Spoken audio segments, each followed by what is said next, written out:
Hello everybody, welcome to this week's edition of Northwest Quadrant Wealth Management e-News. Thanks for joining us. Today we thought we'd talk a little bit about earnings season that has started, and then we can talk about where we think stocks are priced relative to those earnings, and then what we think is going to happen in the latter half of the year. We think there'll probably be more volatility in the second part of 2021 than there was in the first part. So Josh can talk a little bit about earnings season so far.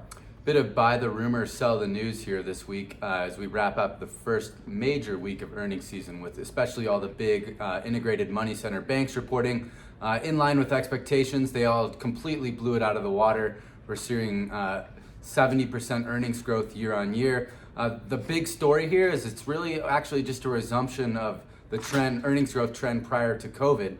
And Tyler can talk more about what that means and how it relates to stock prices, but on the economic data front, we've had a bunch of mixed signals emerging this Friday.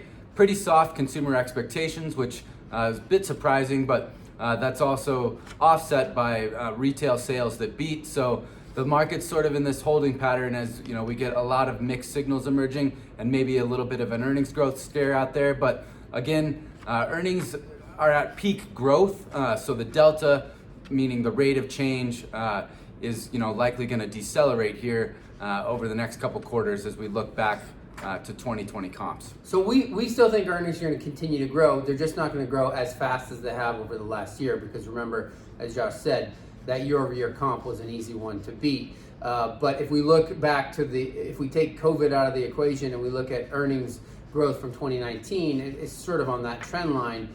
Yet we see stock markets here in the U.S. at all-time highs, which means stock prices are expensive and price perfection. With interest rates at all-time lows, that can support higher valuations. But if we see earnings misses, that will create some volatility in markets. So our point to you in doing this e-news is not to freak out. We never think investing is some binary decision where it's an all-in or all-out decision with your money. It's just that we think you should expect more volatility in the second half of the year because of where stock prices are. And then there's the wild card that is the Federal Reserve, where they could start tapering or maybe not buy as many bonds in the market as they have been, and then maybe talk about raising interest rates.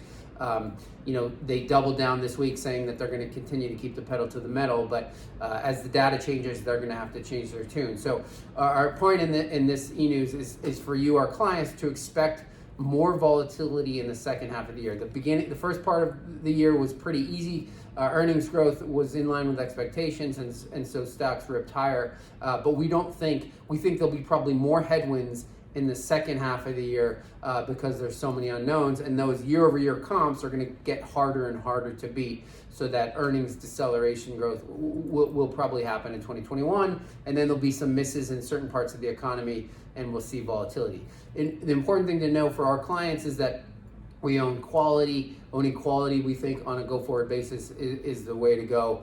And at some point in this year, we'll have to rebalance portfolios, so look for that. As always, if you have questions about your circumstance or your money, give our office a call, or you can send us an email at josh@northwestquadrantwealth.com or tyler@northwestquadrantwealth.com. And the phone number here is 800-743-0988. We'll see you back here in 2 weeks.